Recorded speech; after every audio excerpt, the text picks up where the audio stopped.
નમસ્કાર, અભિવ્યક્તિ ગુજરાત ન્યૂઝમાં આપનું સ્વાગત છે અને આપની સાથે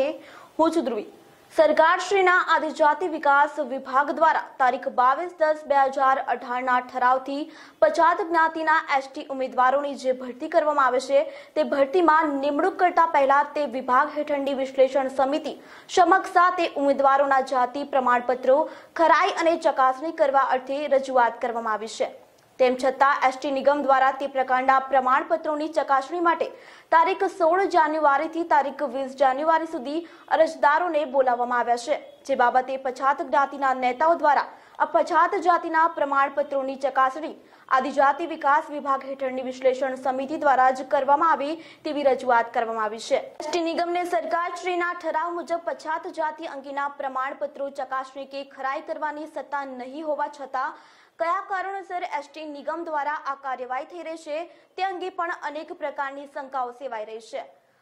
આ કામગીરીમાં દોરી સંચાર પણ સરકારશ્રીએ ભ્રષ્ટાચારી જાહેર કરેલ અધિકારીઓનું હોવાનું જાણવા મળેલ છે। પછાત જાતિના ઉમેદવારોને તેઓના પસંદગી અંગેના સ્થળમાં તથા સિનિયોરિટી અન્યાય કરવામાં આવેલ હોવાની બાબતે અગાઉ પણ રજૂઆત કરવામાં આવી છે અને તેમાં વધુ એક અનિયમિતતા આ જાતિ પ્રમાણપત્રોની ચકાસણી અંગેની થઈ હોવાની હકીકત ઉભરી આવી છે।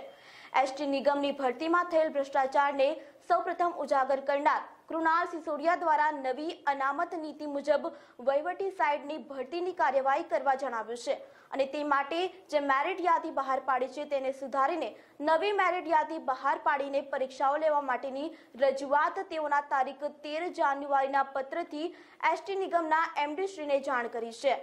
તેમજ એસટી નિગમોના એક વધુ અન્યાય કંડક્ટર અને ડ્રાઈવર કક્ષાના કર્મચારીઓ પર થઈ રહેલ છે। ઉમેદવારી કરનાર અરજદારે વર્ગ 3-4ની કક્ષામાં ભરતી થવા માટે લેખિત પરીક્ષા આપવી પડે છે, જ્યારે અધિકારી કક્ષામાં ભરતી થવા માટે કોઈ પરીક્ષા નમ્ન વખત ભરતી નિયમો સુધારનાર એસટી તંત્ર અધિકારીઓની ભરતીમાં કેમ સરકારશ્રીના ધોરણે પરીક્ષા લેતા નમ્ન અને તેમાં પણ ગેરરીતિ થતી હોવાની તથા એક જ નિમ્નમાં કક્ષા પ્રમાણે પરીક્ષાની અલગ જોગવાઈ એ જ ભ્રષ્ટાચાર બતાવે છે। આ રીતે પછાત જાતિના પ્રમાણપત્રો અને આર્થિક અનામત બાબતે સરકારની સૂચનાઓનો એસટી નિગમ અમલ કરે છે કે પછી તેનો પણ ભંગ કરીને કાર્યવાહી કરે છે તે તો હવે જોવાનું જ રહ્યું।